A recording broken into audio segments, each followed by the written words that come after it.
Дневник на К3, добар ден. Неизвестна е судбината на 1500 бегалци кои останаа заглавени во транзитниот центар во Табановце и во меѓузоната. Откако се затвори Балканската рута, веќе трети ден не се знае што ќе биде со овие луѓе кои на студеното време и дождот чекаа да ја продолжат одисејата кон Западна Европа. Обилните дождови и студеното време создаваат дополнителен проблем за бегалците на северната граница кои веќе се соочуваат со неизвестност поради затворањето на границите. 437 бегалци веќе 4 дена се наоѓаат кај северната граница на ничија земја меѓу Македонија и Србија. Одбиваат да се вратат назад во транзитно прифатниот центар во Табановце, а словенците, хрватите и србите за нив ги затворија границите.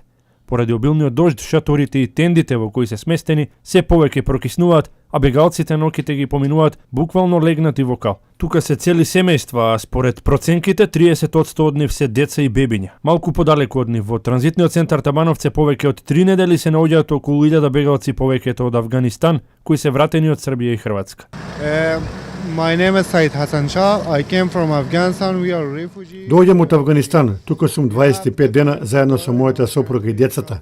Не сакаме да се вратиме назад, таму изгубивме се што имавме. Сакаме да живееме во сигурна земја, во земјите на Европската унија. For day and every day they say that 4 дена сум во Табановце. Сакаме да се упатиме кон Србија. Имаме доволно храна и облека. Времето е врнежливо и студено. Повеќето од шаторите се поплавени, а кибињата се мокри. Состојбата е многу тешка, особено за лицата кои се на граничната линија. Во таа група 50% се деца, а од целата група 24% се до 5 годишна возраст. Има 31 бебе до 2 годишна возраст. Состојбата е алармантна, да се надеваме дека овие луѓе нема да мораат да поминат уште една ноќ на отворено на дожд и студ, вели Љубинка Брашнарска од УНХЦР. Неизвестноста ја зголемува нервоза и вознемиреност, па вчера дури имаше и повремени меѓусебни тепачки. Бегалците се закануваат дека ќе почнат штрајк со глад, ќе ја блокираат железничката пруга и масовно ќе тргнат кон границата и покрај тоа што таа е затворена. Што се однесува до 40-тината на кои им се загуби трагата, најверојатно ги искористиле услугите на шверцерите и за нив поволните, неповолни временски услови да минат преку некој див премин. На југот од државата веќе четврти ден нема влез на нови бегалци и мигранти. На македонската страна буквално е празно, а на импровизираниот граничен премин кај котата 59 се наоѓа единствено припадниците на македонската полиција и војска. За сега нема никакви информации до кога ќе остане вака и дали и кога повторно ќе биде овозможен протокот на бегалците низ преминот преку кој во изминатите неколку месеци транзитира низ нашата држава. На другата страна од границата е полно. Проценките велат дека само кај домени во непосредна близина со нашата јужна гранична линија има над 14.000 бегалци, а во меѓувреме пристигаат и нови и покрај тоа што Балканската рута практично остана затворена по најавата на Словенија, а по нив и на Србија и Хрватска дека нема да примаат бегалци без валидни визи и пасоши. Лошото време и дождот кој од синоќ ќе почне да врне дополнително ми отежнува состојбата на бегалците, од кои најголемиот број се сместени во шатори.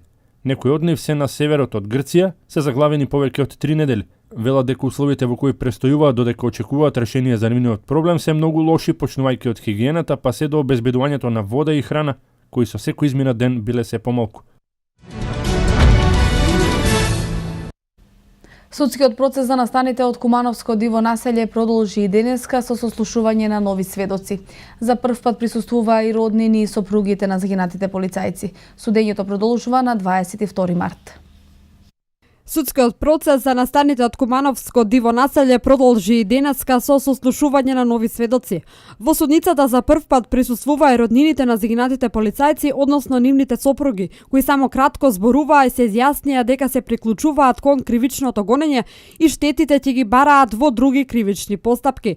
Нарочиштото сведочува неколкумина жители на Кумановското диво населје, кои раскажаа што се случило во населбата на критичните денови 9 и 10 мај минатата година. Во случај од диво населје се обвинети вкупно 29 лица за тероризам и терористичко организирање. Во престрелката загинаа 8 полицајци, додека 40 беа тешко повредени. Убиени беа и 10 лица од вооружената група. Судењето продолжува на 22 март. Председателот на СДСМ Зоран Заев со заменик министерот за земјоделство, шумарство и водостопанство Љупчо Николовски и представници на партијата попладнево предстојуваа во Крива Паланка, каде што има средби со граѓаните. При посетата стана збор за актуелната политичка состојба во пресред на изборите, прашањето на младите, пензионерите и стечајците од градот и околината.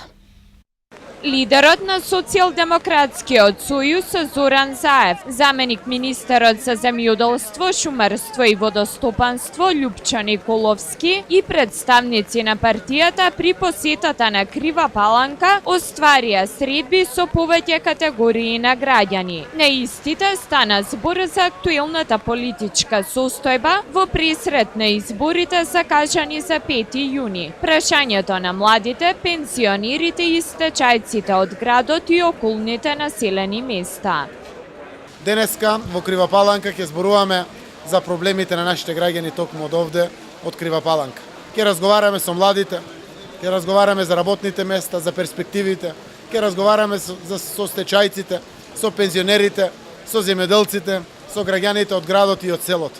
Ќе разговараме како ќе ја димензионираме иднината на нашата заедничка Република Македонија. Заев ја потенцираше важноста за решавање на статусот на стечајците од рудникот Тораница. Апелираме да се стави на брза трака решението на проблемот со Тораница за да може да се вратат граѓаните на своите работни места. Сите решенија се ставени во опција.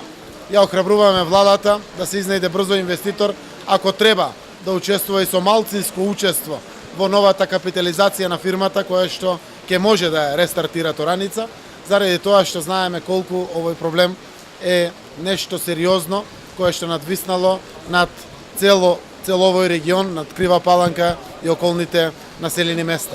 Опозицијскиот лидер вети и низа инфраструктурни проекти во регионот, пред се гасификација на градот, нагласувајќи дека Крива Паланка е еден од позначајните региони во земјата.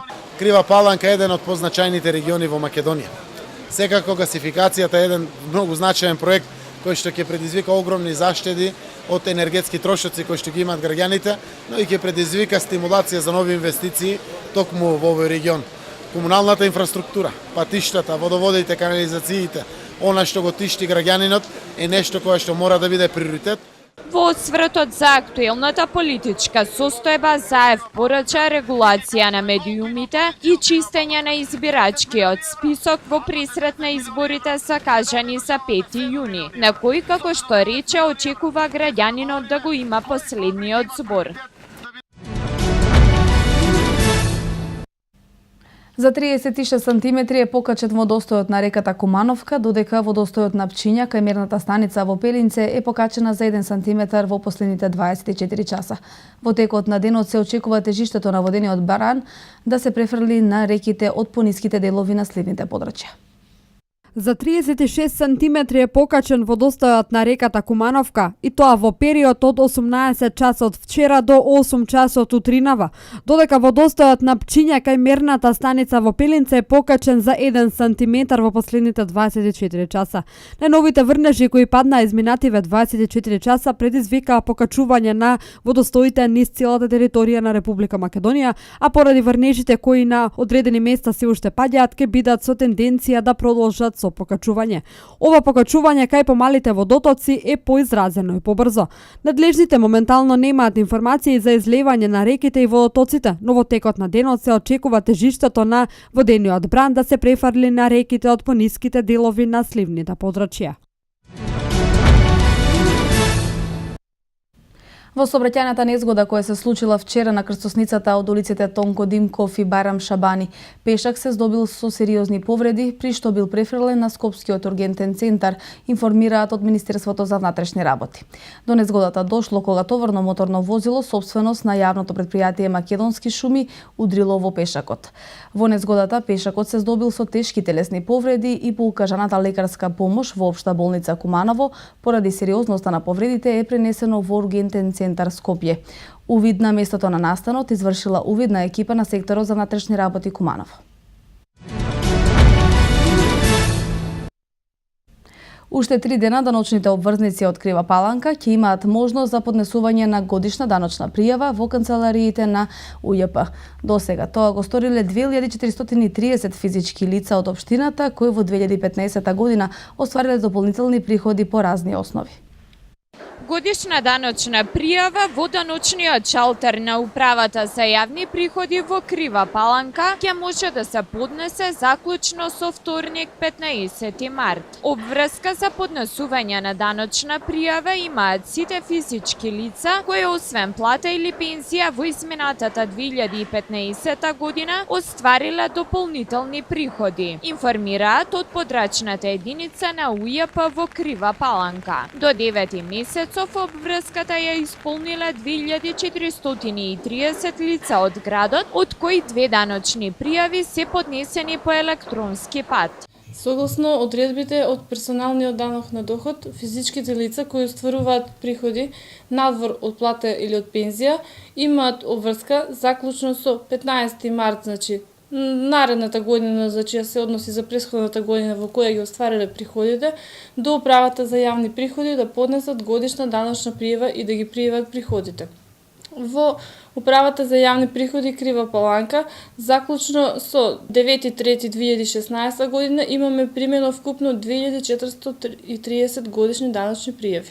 Одговорните со апел за навремено поднесување на годишни даночни пријави во канцеларијата на УЈП во Крива Паланка, лоцирана во општинската зграда, секој работен ден од 9 до 16 часот. Обврската за поднесување годишна даночна пријава граѓаните мора да ја остварат заклучно со 15 март годинава, а од даночното оделение на Управата за јавни приходи во Куманово потсетија кои се приходи подлежат на оданочување.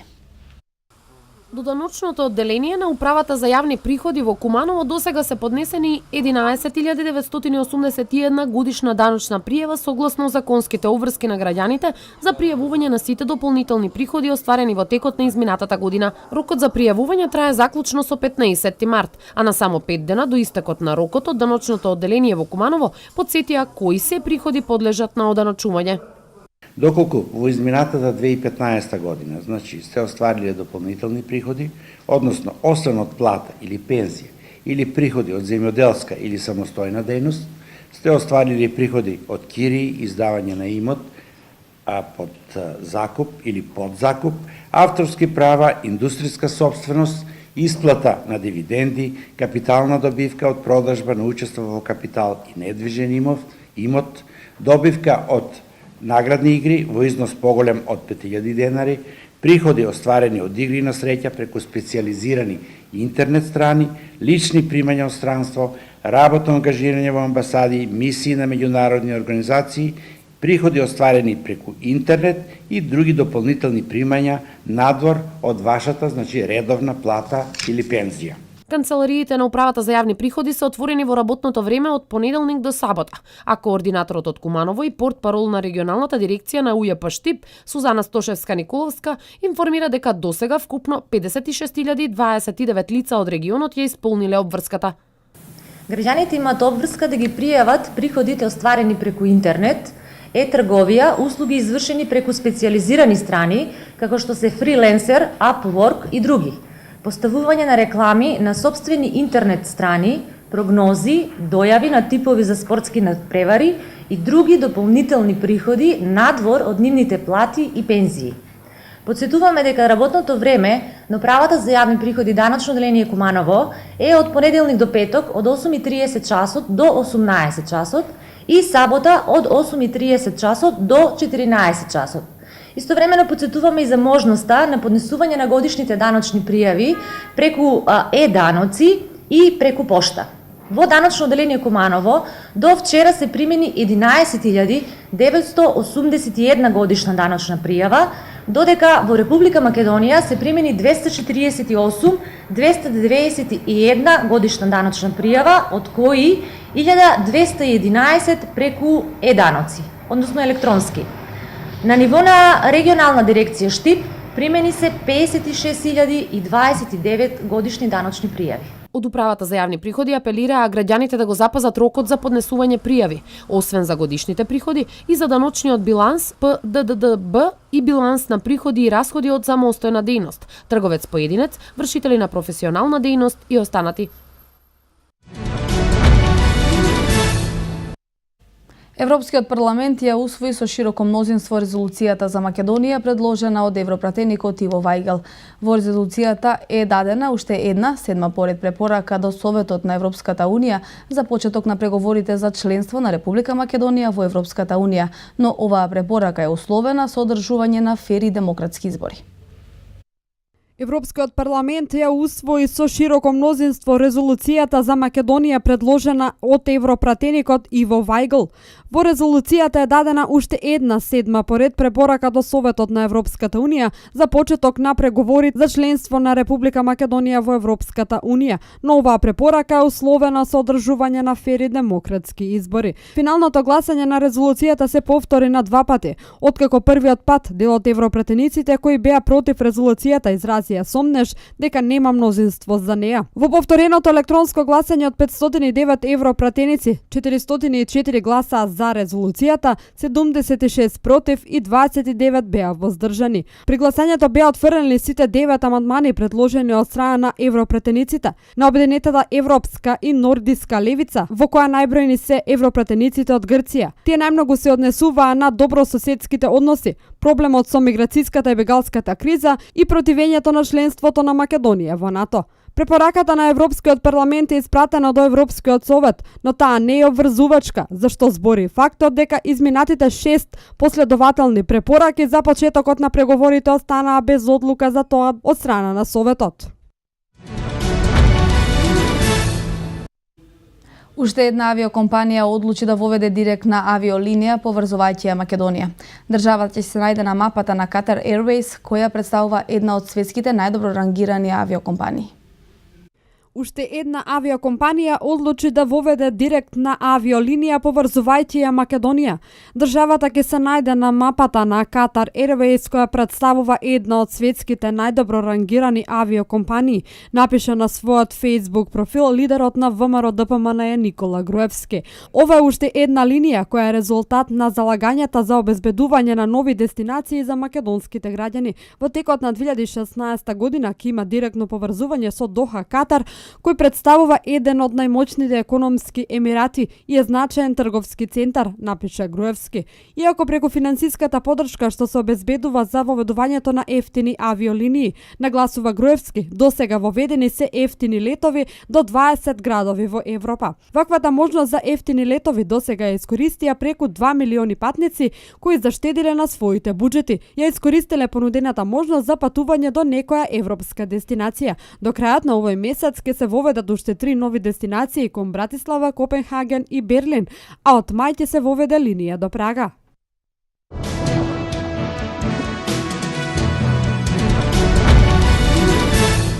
Околу 34 земји во светот нема доволно храна за населението.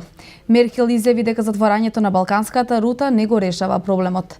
Најмалку 5 лица се убиени во престрелка во Пенсилванија. Ова се вестите од светот. Германската канцеларка Ангела Меркел предупреди дека затворањето на западно-балканската рута која ја користат бегалците нема да го реши проблемот и додаде дека тој чекор не е одржлив. Проблемот не се решава со превземање еднострани одлуки, изјави Меркел. Истакна дека доколку не се постигне договор со Турција, Грција нема да може на подолг период да го носи товарот на бегалската криза. Министерката за внатрешни работи на Австрија Јохана Микл-Лајтнер порача за вел дека балканската бегалска рута ќе остане трајно затворена, додавајќи дека само таков конзистентен сигнал ќе ги одврати мигрантите од Турција да го преминуваат Медитеранот за да стигнат до брегот на Европа.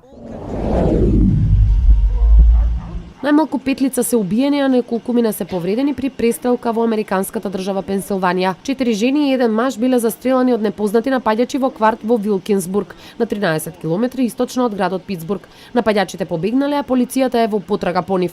Локален жител изјавил дека слушнал најмалку 20 истрели и дека најмалку 20 мажи учествувале во нападот. На местото на инцидентот се испратени голем број полицајци и медицински возила. Во регионот на Централна Америка и Карибите, сушата поврзана со Ел Нињо може трета година поред да ја погоди сеидбата на основните земјоделски производи. Вкупно 34 земји во светот, од кои 80% од Африка, немаат доволно храна за населението поради конфликти, суши или поплави, се наведува во објавениот извештај на Организацијата за храна и земјоделство на Обединетите нации ФАО. Во извештајот за предстојната реколта и ситуацијата во сферата на производството на храна се истакнува дека сушата е поврзана со климатската појава Ел Нињо. Во регионот на Централна Америка и Карибите, сушата поврзана со Ел Нињо може трета година поред да ја погоди сеидбата на основните земјоделски производи. Поради сушата се очекува и пат на производството на храна во Алжир и Мароко. Прогнозата на ФАО за производство на пченица за 2016 година е дека ќе бидат ожнеени 723 милиони тони. Тоа се 10 милиони тони помалку од рекордната жетва во 2015-та.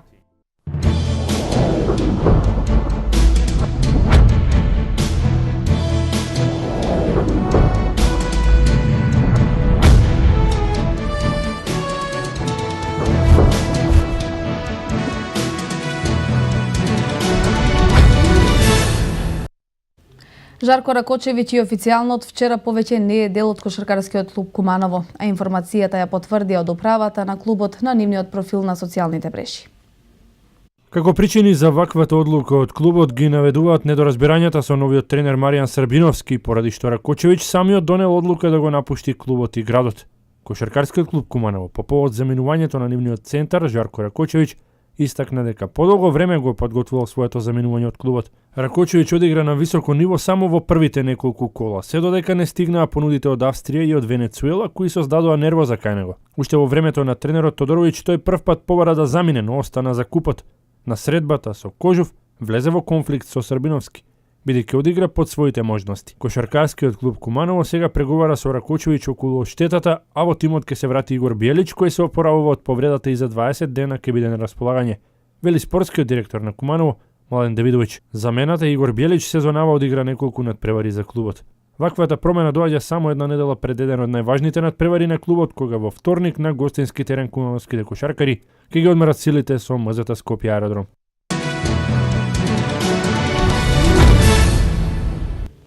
Американскиот центар со македонски пасош Ричард Хендрикс ја напушти Уникаха и се врати во екипата на Макаби Тел Авив.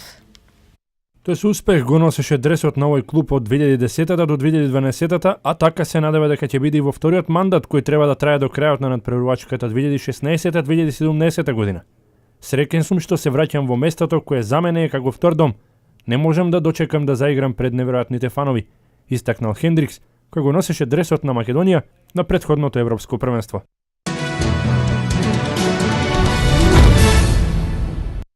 Членката на атлетскиот клуб Куманово Матеја Ефремовска за време на викендот ќе учествува на европското првенство во Романија во дисциплината фрлање диск. Воедно 20-годишната Кумановка ќе биде единствениот представник од Македонија, што представува голем успех. Ова би требало да биде круна на успешната работа на талентираната Ефремовска, која во последно време бележи изворени резултати. Оваа скромна спортистка како единствен репрезент на Македонија се надева на нов државен рекорд, но може би и повеќе. Матеја, се чини се е подготвено за твојот настап на Европското првенство во Романија, единствен представник од Република Македонија. Да ни кажеш како и на кој начин се подготвуваш за ова големо надпреварување? Па веќе 4 месеци откако не заврши сезоната, активно се подготвувам, тренирам напорно по 3 пати на ден, но последните 10 дена се здобив со повреда, па беше неизвестно дали воопшто ќе учествувам на европското, но веќе се чувствувам спремна и сигурно дека повредата е излечена, така да мислам дека ќе можам да настапам. Според тебе какви се шансите на ова европско првенство, со оглед дека конкуренцијата ќе биде многу силна? Јас прв пат ќе настапувам во волку силна конкуренција, бидејќи ова година станав сениор. Мислам дека ќе има огромна конкуренција и ќе се надпреварувам во категорија до 23 години. Како резултат може да ни ветиш еве вака пред заминувањето во Романија? Може ли да израдуваш спортската јавност во Куманово и Македонија со некое изненадување? Па секако дека секогаш може нешто да се случи, секогаш се надам на најдобро и ќе го дадам најдоброто од себе. Се надевам да е може и државен рекорд да па.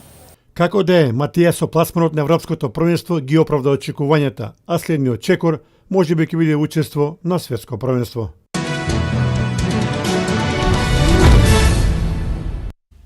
Женската ракометна репрезентација на Македонија попладне во Марибор против Словенија ќе го одигра дуелото третото коло од квалификациите за Европското првенство во Шведска.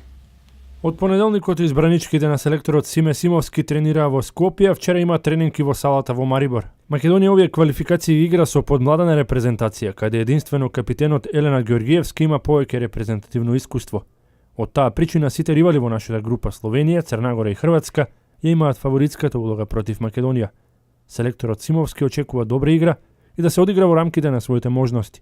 Почетокот на надпреварот е во 17:30. Двете селекции во сабота во спортско-рекреативниот центар Кале во Скопје ќе го одиграат и надпреварот од четвртото коло од групата 4. Покрај овој надпревар, вечер се игра и вториот дуел од групата меѓу Хрватска и Црнагора. Начело на табелата е Хрватска со 4 бодови пред Црнагора, која има исто така 4, Словенија и Македонија се без бодови.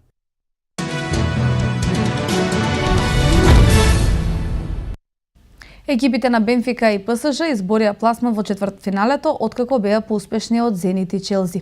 Талентираниот хрватски фудбалер Брозовиќ во последно време станува интересен и за германскиот гигант Бајерн. Германскиот гигант Бајерн Михен е последен од низа клубови кои се заинтересирани за услугите на одличниот играч на калчо лигашот Интер Марсело Брозовиќ. Хрватот прикажува добри партии оваа сезона во дресот на Неа Азурите и сосем очекувано го привлече интересот на европските гиганти. Според информациите, скаути на Бајерн Михен го гледале минато неделниот настап на Брозовиќ на дуелот помеѓу Интер и Јувентус од полуфиналето од Купот на Италија, а тој одигра одличен напревар, постигнувајќи 2 погодоци. Идниот тренер на баварците Карло Анчелоти е симпатизер на игрите на Брозовиќ и се очекува дека за неговиот ангажман управата на германскиот клуб ќе треба да плати 25 милиони евра. За услугите на Брозовиќ постои интерес од Барселона, Челси, Арсенал и други клубови. Фудбалерите на ПСЖ се пласира во четвртфиналето на Лигата на шампиони, бидејќи во ремешот славија победа од 2:1. Ремешот на Стенфорд Бридж донесе одличен фудбал, а гостите први го отворија резултатот во 60-та минута. Ибрахимовиќ одлично центрираше од левата страна, а младиот Арабио се снајде добро и погоди за 1:0. Челси веднаш возврати во 27-та минута со голот на голгетерот Диего Коста по одличната асистенција на Вилијан. Мечот беше решен во 67-та минута, кога Златан Ибрахимовиќ со погодокот и водството од 2:1, со што беше поставен и конечниот резултат на овој напревар. Во вториот меч во Русија Зенит не успеа да ја помине Бенфика, откако и на домашен терен загуби со 2:1.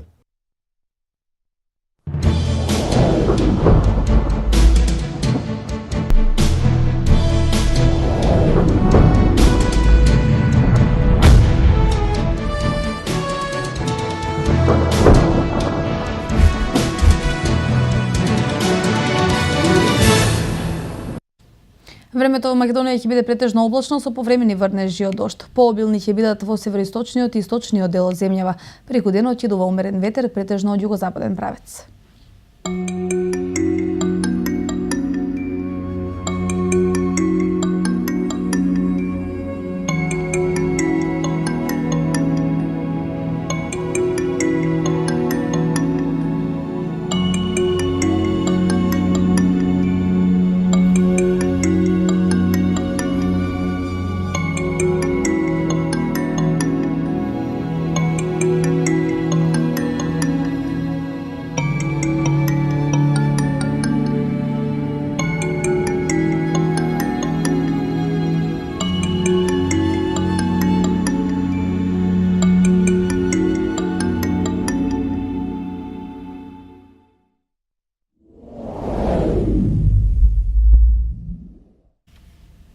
Тоа беше се што подготвивме за ова издание на Дневникот. Ви благодарам на вниманието. Пријатна вечер.